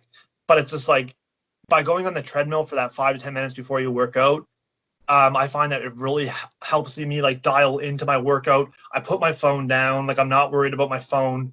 I have my music or like Spotify playing on my phone or whatever, but like I try to like put my phone away in my pocket or whatever, and I literally just like listen to the music and just like get my mind focused directly on like what I'm doing, what do I want to achieve, like basically like give myself a full like reevaluation of why I'm working out. Every time I go, not every time I go to the gym, but some days I do find that like it really helps for motivation. It does. No, it really does. Yeah, just to help reflect and be like, okay, like you got to give it your all. Like you got to make the most of this gym session. Just trying to like remind myself of things that like fire me up and get me ready. And the pre-workout's obviously going to help. Like when you get the pre-workout combined with a little bit of motivation, it's just like that's the killer, right? That's like that separates people who are just in there doing their dumbbell curls and like then they're staring off in their phone and looking away, and versus the people who are in there who are training, who are counting their rest times, who are 100% full tilt. So I think that's huge, right? Yeah, and I think that comes with like just overall experience in the gym as well. Like you'll have a newcomer coming to the gym and they're just still kind of getting used to the environment, how things work. And they may be a little scared and timid of like maybe looking around and just people like judging them. So that's why they'll resort to their phone and they'll have their eyes glued. But, once you start getting used to the environment and used to those people and just getting into that routine, it's like you kind of push that all to the side. And then now you can start to like get zoned in, get like dialed in into your training. Like you said, get on the treadmill and not only get your body right, but get your mind right. And it goes a super long way. So yeah. And I actually read like a study. I've been huge on like productivity and like time management lately. Just because like as you start to like kind of try to work for yourself and try to have to like manage your own time, like there's not somebody else like on my ass saying like I have to do this, I have to do that. Like it's up to me to do that. Like if I want to, I don't want to. If I don't want to work 5 hours a day, I don't have to. If I want to work 7 hours, like it's all up to me, and whatever effort I give in is what I'm going to get out. Exactly. But I think that like in terms of that, I think like time management's absolutely huge in terms of just like. But I read a thing and it was like it takes you like 15. Well, the average person was like it takes you about 15 to 20 minutes from the time that you sit down to like when you enter that like space where you're productive. So if you were like studying or you were doing something at school, or if you were like this is how I'm relating it is to the gym. So it's like if you were doing something that like from the moment you sit down, it takes 15 minutes to get focused. So if you have your phone on you and your phone is constantly getting text messages every 4 to 5 minutes and you're talking to somebody or you're trying to get something on Instagram or you're scrolling through Facebook, every time that you try to get focused into doing what you're doing, those 5 minutes notifications on your phone, it's going to break that. Exactly. So you're never really reaching that optimal level of like productivity because like your 15 minutes comes and then you're like, oh, Facebook dinged. I wonder what's messaging me, or like Instagram, I wonder what's going on there. So I think that like translating that into the gym, I think that like by allowing that 15 minutes on the treadmill before you work out, even if it's like a little bit much, like even if you have to, I think that like you're able to get into your space where you're like, okay, I'm at the gym. If it takes you 15 minutes to get into the workout, I think by taking the 15 minutes on the treadmill, instead of taking the 15 minutes in doing spaced out curls or doing spaced out bench press, I think you're better off taking a little bit more time to do the warm up for like purposes of the mindset. So to get the mindset right. So then you're like dialed in and you're focused. I think that's like absolutely huge, right? Oh no, definitely. Like I totally agree with you because Like the phone, as much as it is a wonderful thing, like it's such a big distraction. And, just, even the face-to-face communication with people nowadays, it's like it's not there anymore. No, Like, you especially know, especially with what's going on now. yeah, people are just glued to their phone. And let's just say if you're going on a date with somebody, like, you got to put the phone away. Like, you Yeah, can't just be, talking to whoever's in front of you and then, having your phone on the side. Like, but it just like how life is so accustomed to that. It just like our life evolves around our phone. And I don't think it's very healthy, but it's teach their no. own. And another thing I thought would be a cool idea, I just thought of that now, just to kind of like, how so many people listen to their music on their phones. Mhm. If you just went out and bought like an old iPad, or Yeah. not an iPad, but an old iPod, and just brought that to the gym with you and left your phone like in your car. You know what I Yeah. mean? I think that like Yeah. if you do that consistent, I think it'd be cool to like to do a study on like people that train with their phones versus Mhm. people who don't train with their phones. And then the argument that you'd make is like, well, if I need my music on my phone to train, or I need, you know what I mean? But it's like if you just eliminated that factor and found like an iPod or something that you could put music on, I wonder if like, it'd be interesting to see like if, because I feel like there's days where like I want to do that, where I'm just like I want to completely disconnect, but then I'm like, oh shit, like I want to zone out to some music, you know what I mean? So it's just like you can't really get the best of both worlds because like I still get notifications on my, so it's like you have to turn your phone completely like on silent or like airplane mode. Mhm. Um, but I think that like that's huge. I think you need to really focus on like whatever you're doing, focus your time and energy on that. So like if you're like trying to get some studying done, don't worry about like social media. If you're at the gym, don't worry about like social, like don't worry about your phone. So Mhm. like being able to disconnect and like really focus in and give your full attention on one thing. And I think a lot, like going back to what we said originally, I think a lot of people have like very uh short attention spans. So it's like whatever you do, like in terms of like it's either it has to be eye catching for somebody to be interested, because like if you're putting out YouTube content, you're putting out Instagram content, people are not interested if it's the same old stuff or if it's the same Exactly. old perspective on it. Like it needs to be something different. Mhm. It needs to be something eye catching. It needs to be something, but I think there's absolutely nothing wrong with doing what everybody's doing. You know what I Mhm. mean? Because like at the It end of just, the day, yeah, like, yeah, ultimately it's like you want to make sure you do catch people's eyes and like catch their attention, but at the same time, like whatever people are doing now, like so many people are just following that same trend and like they're getting to where they first look up to those people are as well. Like they're getting up to their level, and it just, I don't know, it's just crazy to see how, you'll get influenced by one person and then you follow their steps and like going, and it just takes you in a different, I guess, world that you never thought would be possible. But yeah. yeah. We're just gonna take a quick little break. Okay. So I'll probably take a 15 to 20-second break, and then we'll be right back. All right.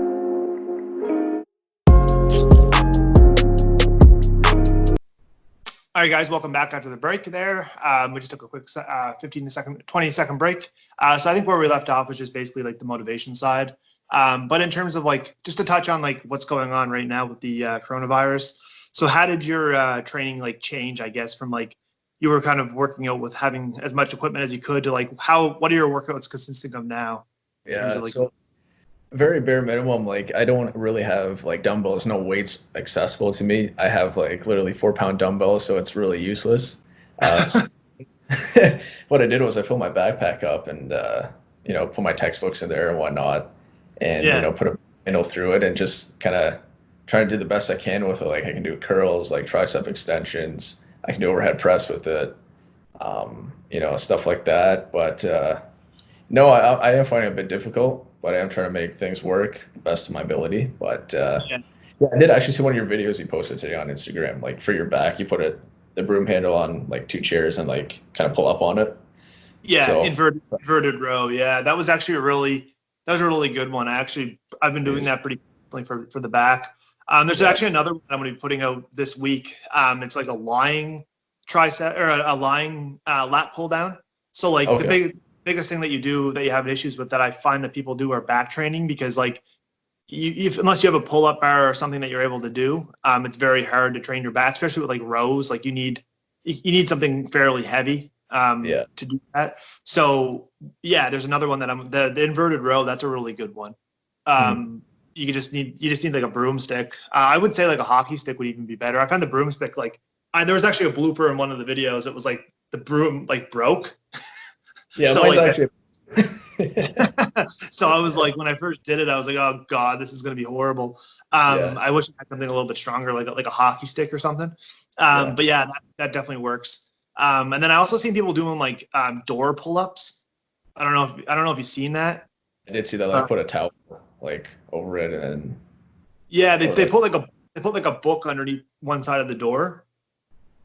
So like where the door meets the ground or whatever, they put a book on the corner. So like it's getting pressed down, so like it's not going to snap off the hinges. yeah, yeah. Um, they just like pull up using the door. Mhm. So I don't know. I was contemplating trying that today. Yeah, So door off the hinge though. yeah, I was like, I might just film it just in case, like it's the end of me. Yeah. And Yeah. like I eat crap. Like I just like, yeah. So I don't know. I might try that. But See, I yeah, did actually. yeah. Oh, What were you sorry. saying? Yeah, I just seen a different variation. Like you take a towel, like you put it over the door, close the door, and then kind of like grab it here and just like pull up. Yeah. So it's I don't know. I'm telling you, it's like the creativity thing is absolutely huge now, right? Like getting like I enjoy the creativity thing because like I like trying to think about like exercises and like figure out how I can do them. But resistance bands are like huge right now. Mhm. I would highly encourage like you like to order up some resistance bands. Actually, I did that today. So Oh, did you? yeah, I did. Where'd you get them from? Amazon. Nice. Yeah. Yeah. Yeah. So it's gonna take They're a while. what's that? I said it's just gonna take a while to get in, like another over a month. But Yeah. Yeah, just body weights, like focusing on like using household items. I actually made a homemade dumbbell too. okay. Yeah, I made it out of concrete. So Okay. that was a little project that kept me busy for like a couple days. I did a video of it as well. It's on my YouTube channel. Mhm. It's a 30-pound dumbbell. Okay. And it probably costed me, I forget, I had the total cost on there, but like it was definitely cheaper than buying a 30-pound dumbbell. And it was also like obviously now you can't buy that stuff because everybody's looking and everyone it sells out like immediately. So like Okay. it's also a little bit cheaper. Plus, like you can. So yeah, that was kind of cool. That kept me busy. Mhm.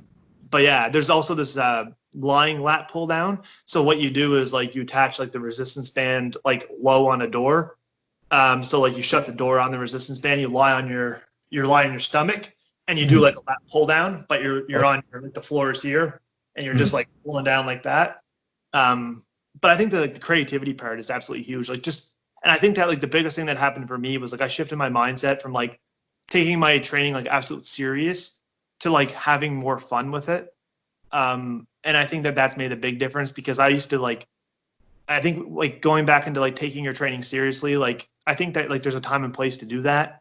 Mhm. But I also think that like it comes to a point where like, you know what I mean? If you take it too serious all the time, That then is you're yeah, it just yeah. kind of defeats it, right? So I think that there's a balance between like knowing when to like ramp it up versus when to kind of like back off a bit, I guess. Mhm. Um, so I kind of shifted my focus to kind of like more enjoying, like trying to focus more on actually enjoying my workouts, being creative, not having to worry about like you know what I mean, including certain exercises. Like I obviously do the staples, like the push-ups. I do like dips with like a bathtub. Mhm. Just like random exercises that like nobody's gonna want to do when they get back to the gym. Like as soon as you get back to the gym, everyone's gonna be stealing dumbbells and like Yeah. Yeah. it's Yeah. gonna be Gotta like watch a it. war. It's gonna be like a World War III in the gym. Yeah. Literally. Yeah. Actually, there's another good one I did. You lay down on the floor and then have the couch up behind you here, and then just do it with like tricep extensions. Okay, so like a coach tricep skull crusher. Yeah, yeah, Yeah, that's cool. Yeah, I've seen people like squatting their furniture and like yeah, yeah, someone doing like an overhead press with like a love seat. yeah. Yeah. Like, what does the world come to? Like, Oh, it's people are just ridiculous. gonna die and go back to. That's the thing too. Is like when the gyms reopen, it's gonna be absolutely nuts, right? People are gonna be like, you're not gonna be able like it's gonna be like the summer times 10. Yeah, it really will be. So. Yeah, not looking forward to it, but gotta do what you have to do, I guess. Yeah. So in terms of like your training, in terms of like your stuff, I thought of a cool idea. You could kind of like if you were creating content, you could kind of create content based on like for like base it for like the younger people. Mhm. So like if you were doing something with like a YouTube channel, you could focus on like doing like longevity stuff. I think that would be kind of cool.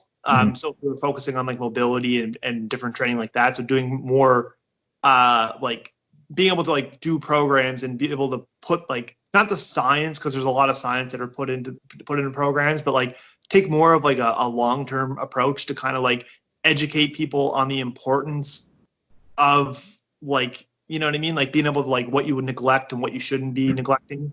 Mhm. Kind of some of the things we talked about with like the fruits and veggies and like prioritizing those things in your diet. You could even do content where it's like recipes from like transitioning from like living at home to like having to move out. So target like that certain range of people. Do you know what I mean? Yeah, yeah, that's a good idea actually. Because I think people get too like fixated on like trying to put out content that everybody else is putting out, Mm. and it's just like it just ends up not working out for them. So in terms of your current goals, like what are your current, like when the gyms reopen, kind of where you're at now to like where you want to be. So let's talk more like future stuff. So like what kind of goals do you have for yourself for the future? So future, I would say just, keep doing what I'm doing. I would say just try to just progress at the rate that I was. This really did set me back quite a bit. I am trying to make do with what I have, but no, definitely moving forward, like just stick with, the same regimen that I was on and just keep pushing. Yeah.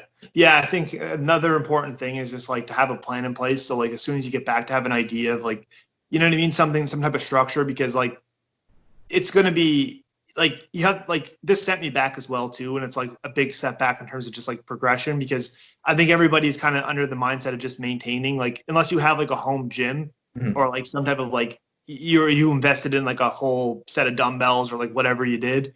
I think at best like all you can really do is maintain.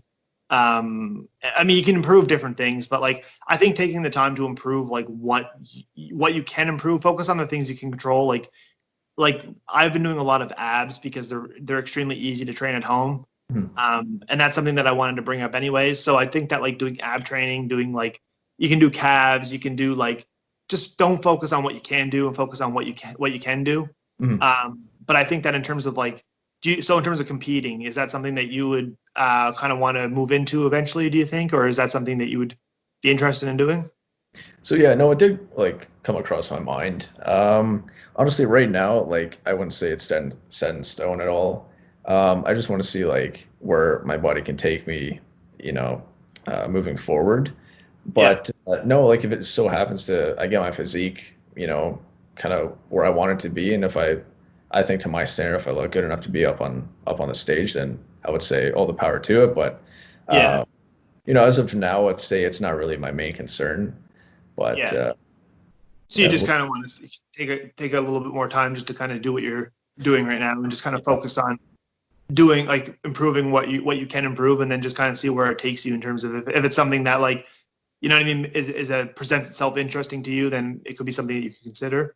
mhm. Um, Yeah, and that's another thing too. It's like I just want to build up like a good like foundation and not just step on stage like not looking the best that I can, because I feel like if I were to do it now, like cut down, like I'm not gonna have that like muscle maturity as yeah. maybe some other people, and I think that goes a big way too.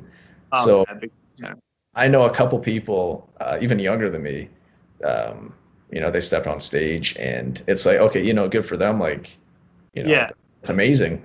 But, you know, it just maybe he has a different goal in mind than I do. Like, it just it just boils down to like just the end goal. And like if he wants to compete and use that as motivation, that's fine. But I know for me, I just don't want to be where I am now, compete, be discouraged of myself because I didn't place as high as I want to. Yeah. Just taking that time to just like think things through and like really improve on the things that you're kind of lacking, and just bring Yeah. your muscle parts. Then I'll say do that. So in terms of like I think you mentioned a good point. So in terms of like motivation, a lot of people use the motivation to compete as like their motivation to work out, right? So in Mhm. terms of like your motivation, like would you say is your biggest motivation right now to kind of, other than just kind of like improving your physique, but like what is the real driving force behind like your motivation? Like on days where you find it difficult, or just like what kind of things like motivate you like the most, do you think? I would say just the satisfaction that I get from working out and just seeing the results. So it's just like a almost an endless cycle with me. Like I feel the results that I see in the mirror, I just use that as more motivation going forward.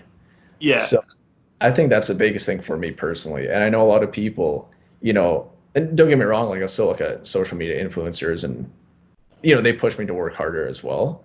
Yeah. But I think, they can only go a certain way. And then you just have to like take over and just do the rest ultimately. So in terms of like advice that you would give, so someone that was actually, let's start off with like so yeah, like advice. So like what would be your biggest piece of advice for somebody who, let's say they're the exact same person as you and they do what you do, but they're looking to do like they're in the same shoes as you are. What Mhm. do you think would be the biggest advice that you would give them for someone that if they're having issues kind of like sticking to their training and sticking to their nutrition, like what kind of advice would you give them? Mhm. So advice wise, I would say take a step back, dial it down, and really think over what you want in life and what you want with your fitness goals. And once you have a goal in mind, like you may think like it's so out there and like you'll never achieve it, but just take baby steps and like moving backwards. So really analyze it from a different perspective, thinking like, let's just say you want to step on stage. Well, backtrack. What does it take to get there? You have to, first of all, have that drive to work out, and then have that your diet in place and just the discipline to stick with it and just Yeah. like have that same mindset. So I would think just in general, um, just have a goal in mind Yeah. and take steps to achieve them. And ultimately, that's just going to drive you to success. Yeah. So in terms of like your biggest, what do you think right now is like the biggest thing holding you back? In terms of like if there was something that you could say that's holding you back to like your full potential, what do you think that is right now in terms of achieving your goals, or to have that like that vision, that's maybe you have a vision in your head of to like where you want to be or what you want to look like, or what you want to achieve. What do you think is the biggest thing right now that's kind of like blocking that from happening? I'd say the biggest thing would be nutrition. So I'm not really taking it too serious. Um, I'm still getting into the junk food there, but definitely not getting carried away with it. I'm like still eating it in moderation. But no, I think if I would clean that up and I would really like start to tighten up my physique, that would go a long way. And I know last year in the summer, like I did start to go on a little bit of a diet and just kind of cut out more sugar and the junk food in general. And I did start to see more results and fairly quick. But no, I think just nutrition is kind of a big thing, just kind of setting me back. It just because so like it's there, especially now. Like I have nothing else to do except well schoolwork and work out the best I can and just eat food. Really, like it's hard, Yeah. but Yeah, so in terms of that, like, I actually switched. Like, I think a structured meal plan has its place because if you're following like a flexible dieting approach, like it can be really good for like longevity and long term. But I think that like now with being people being stuck at home and being in their kitchens more, I think that like even having a structured meal plan is like way better now because like you have to follow that plan and like what you know what I mean. It's like you like people have an issue following structured plans, but then like if you've never done it before, then it's something good to try. But I also think that like what's huge is meal prepping. mhm, Now that a lot of people got all this time on their hands, like focus on like learning recipes. I think that's like huge. Going back to what we talked about, like I think that like the more time you can put into cooking, the more time you can like try to put different spins on things. Because like the reason why people are snacking on junk foods is because like a they're not probably enjoying what they're eating, and b is because they don't really consider that stuff like they don't really consider it as a part of their diet. mhm, And people try to go like too clean. People try to go too, you know what I mean? It's all or nothing. And I think that like having a refeed day, having a cheat meal, having things like that built in your diet, I think is good. But I think that having those things into your diet is way better than just having casual snacks. mhm, So like all those like casual snacks that you could have, it's like yeah, they might just add up to like one cheat meal. But like by actually giving yourself structure and having that one cheat meal, I think is like way better. So I think that meal prepping is absolutely huge. And just finding out what works for you. Like if meal prepping doesn't work and that like maybe you can just do like put on like it's a slow cooker or put on like make some like stew or make something like that you can like actually enjoy. I think that if you have that food and you have it ready, because like it's so easy just to go to the cupboard and grab like chips or grab like cookies or grab something. And I think that's another struggle that people face when they're living at home is like their parents have that stuff, or their family members or their brothers or their sisters or like whatever they have, like they're buying all that stuff. So it's like if you were to go grocery shopping on your own, like the chances of you picking up like wanting to pick up chips, like you probably would, but you wouldn't have a big old stash of like chips, candy, whatever, like all that kind of like pop and like soda and like drinking calories, like just having to like, so I think that like when you're living at home, you have access to all that stuff because like other family members obviously don't have the same fitness goals as you do. Right. So it's just like, hey, do you want some dessert? And it's like, sure. Like there's a pie sitting there. It's like, might Oh, as so well have, yeah, might as well. And I mean, that goes back to enjoying yourself. You have to be able to enjoy yourself. yeah.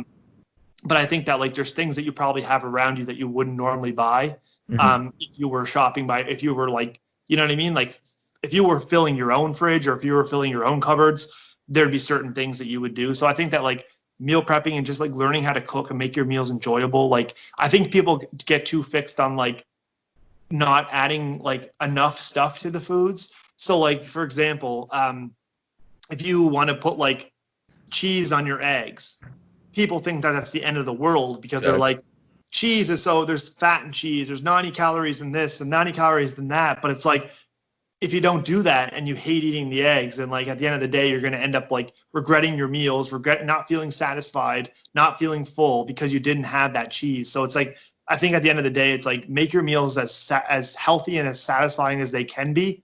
And then I think that will ultimately help like all those like, you know what I mean? If you have to put peanut butter in your oatmeal, like people are always like, because that's what I do, right? I mix butter and oatmeal, and they're like, oh, why don't you just use almond butter instead? It's healthier. And I'm like, well, because I prefer peanut butter. And it's like that makes me feel satisfied. Like that makes me happy that I have peanut butter. I feel somewhat normal.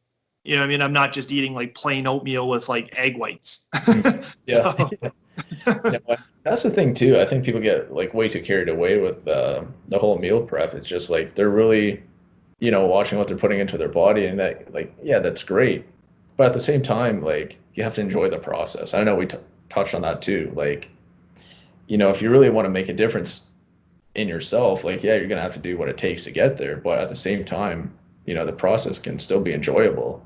Like, you don't have to be super, super strict with it and like not enjoy the food, like you said. Like, you can add a little bit of whatever type of sauce or whatever on it just to make it more flavor to it. Like, it's not gonna kill you. Like, yeah. And I think that's the reason why people don't. I shouldn't say that, but that's one of the reasons to me why people take that approach and they don't stick with it, because they're like, oh, I'm starting my diet tomorrow. I don't know how many times I've heard someone say, oh yeah, I'm starting my diet on Monday, or I'm starting this on Monday, or I'm gonna do this on. I'm not gonna do that anymore. So like, it's just like being able to like, you know what I mean, to be able to find something that's sustainable that like isn't much different than what you're already doing. I think people like if you're eating some like dirty, or you're eating like a dirty bulk, and then like you go try to eat completely clean, it's like chances of you sticking with the dirty bulk going clean, it's like you're gonna have to make so many adjustments in your diet that it's just gonna be like not sustainable, and you're gonna be like, I absolutely hate this, I regret this, and you stick with it for a week.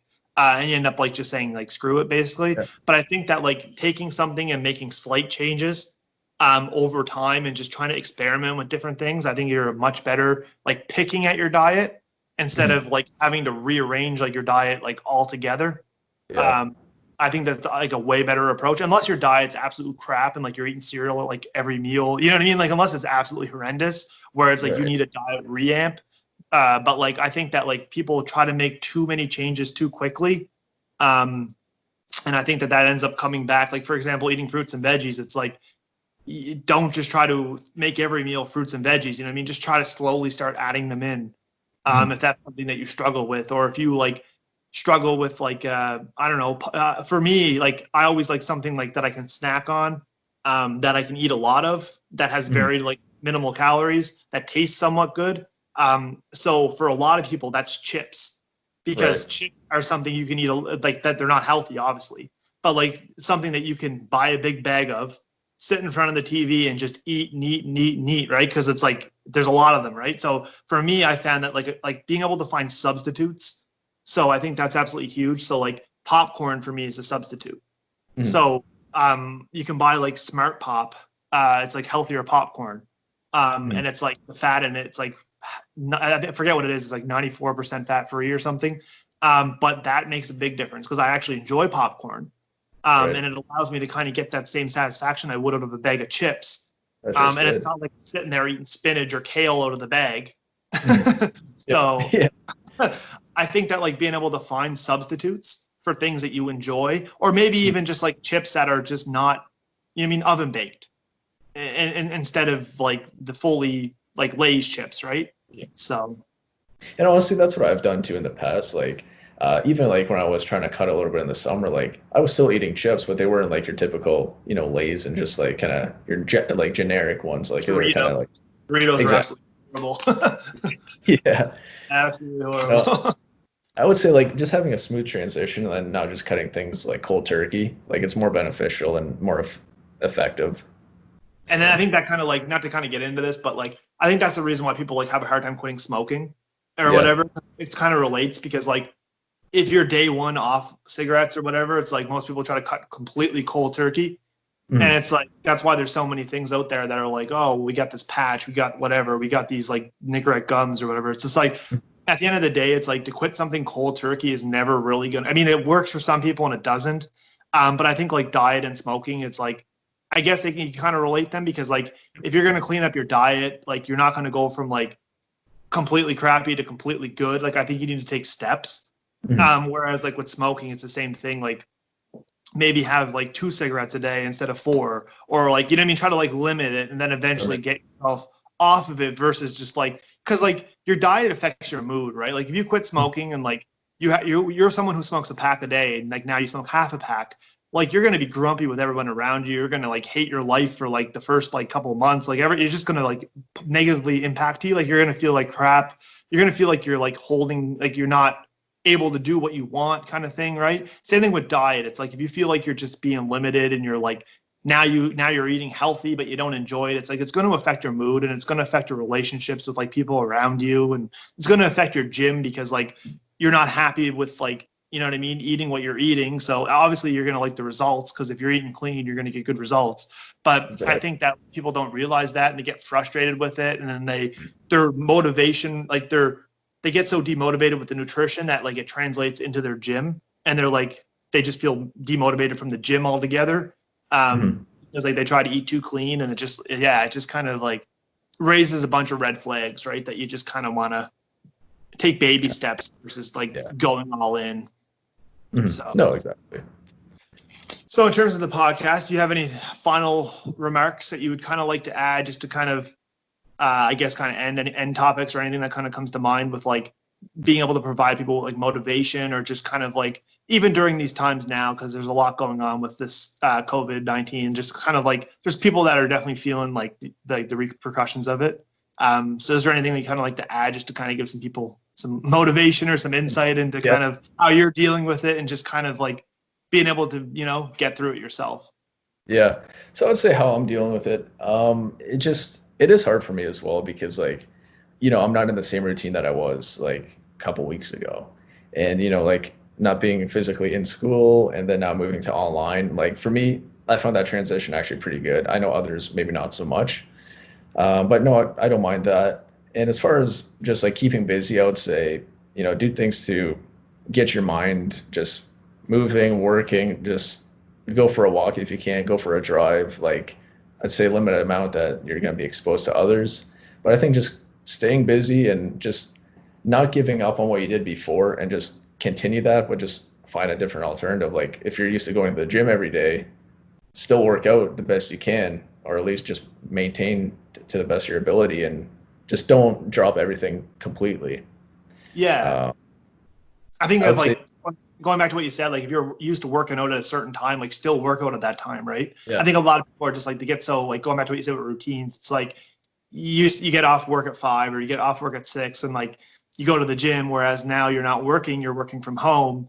But yeah, then gym at 6 doesn't become a thing anymore because so I think that like picking to like you know what I mean, like picking a time that you're actually going to do it mhm, and follow through with it, like whatever it is, and like I think people like think that they have to do this like extreme home body workout and like Yeah, they need to do like all these crazy exercises in order to get results. I think people place too much pressure on themselves at home.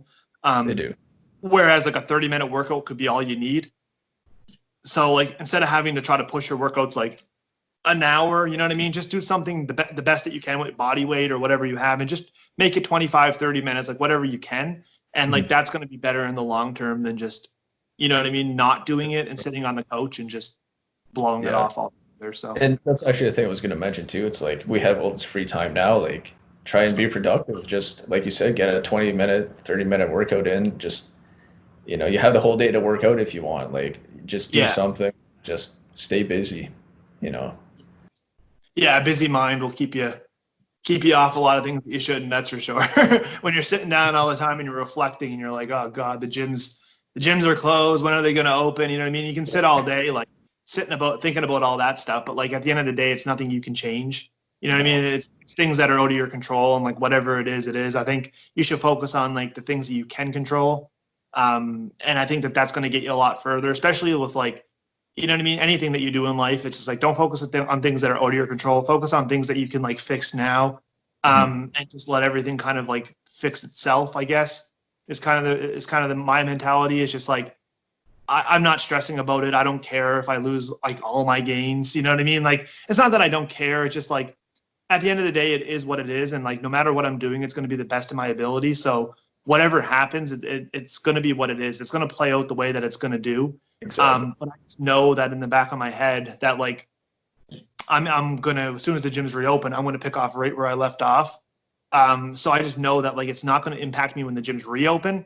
So I'm not taking a short-term approach. I'm taking more of a long-term approach. I'm thinking that like, yes, this is short-term. I hope it is, but like, it's temporarily, like it's going to be a couple months or whatever it's going to be. But like, I know like this is a long-term thing. And like, I know that like, I'm going to be happier when the gym's open and like, it doesn't matter because when they do open, I'll be ready. And it's just, I know that my goals are like on a standstill, I guess, but they're still going to happen. So I think still like believing in it and just kind of like, you know what I mean? Not getting down on yourself, not like, because everybody's in the same boat and everybody's impacted. So it's not just like, you're not the only one. So Exactly. Yeah, and actually to add on to what you said too, it's like, the gym's not going anywhere. Like, it's still gonna be there. You can still go once it reopens. Like, now's not the time to just give up on the gains that you had or like the progress you made. Like, sure, you may lose a little bit, but like just pick off where you left off and everything's gonna be fine. Because another thing that you mentioned is just in life, like you can't control the factors in life if they get to your attention. Like, some of the things you can't control, like you can't worry about that too much. Like, you can't let that affect you and ruin your mood, put you in a bad headspace. Like, it's not worth it. yeah, Like, and that just goes for like, I guess, self-motivation and just self-confidence. It's like, if you're not happy with yourself, I would say ultimately, like, you just have to accept who you are and maybe the flaws that you do have, and that's what creates you as a person. you know yeah, have to, like, I don't know, people are too caught up on, I can't love myself, I don't know what I want in life. Well, you know you just got to analyze exactly, like, I don't know how to say it without coming across like judgmental to people, but like, just, there is happiness at the end of the day.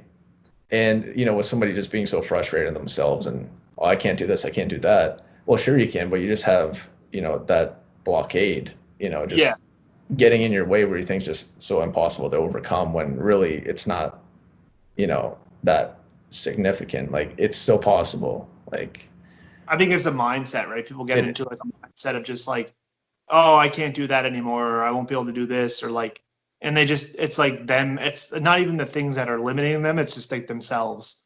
Yeah. People are responsible for holding themselves back. Like, Mhm. yeah, you might be married, you might have 5 kids, but you want to start a business.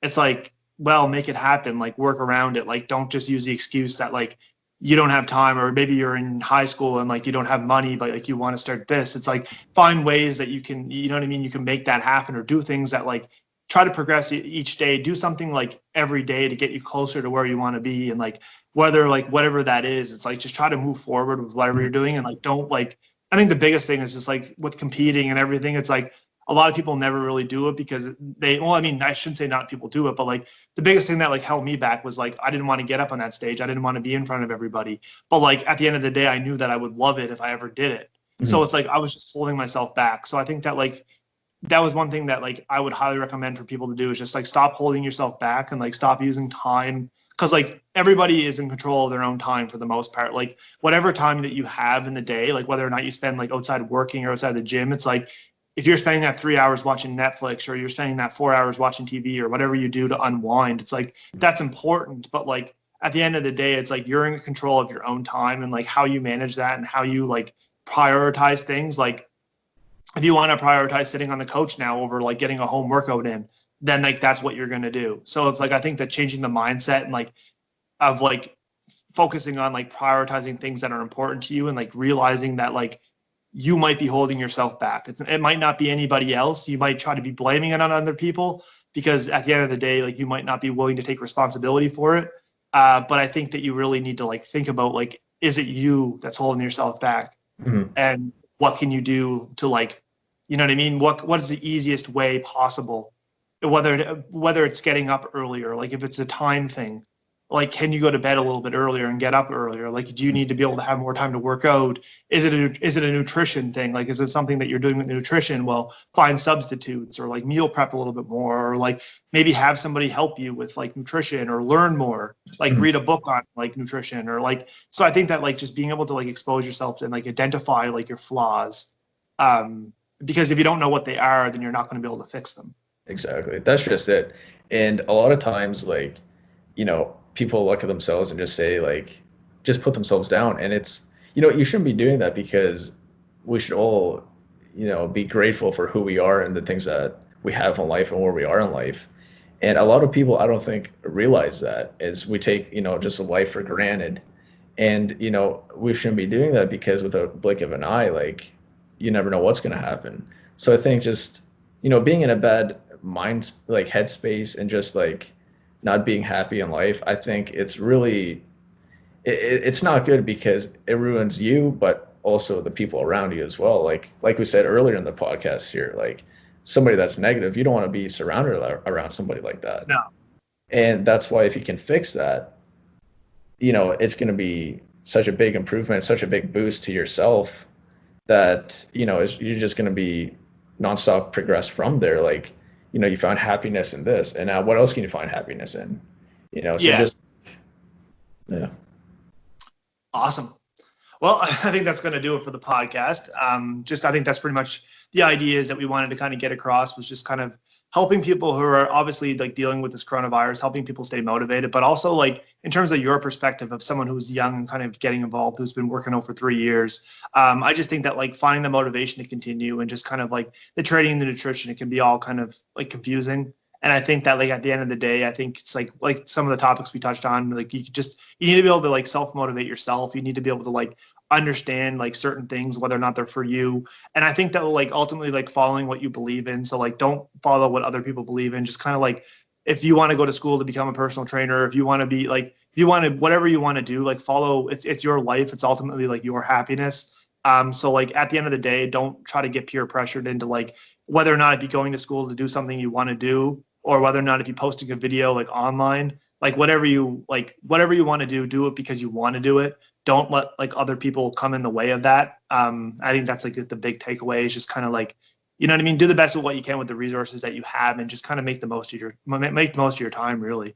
But yeah, I definitely really want to thank you for coming on, and I really appreciate you reaching out to me. So yeah, I love having other people. And it's like I said before, there wasn't a podcast that I did that I didn't like learn something.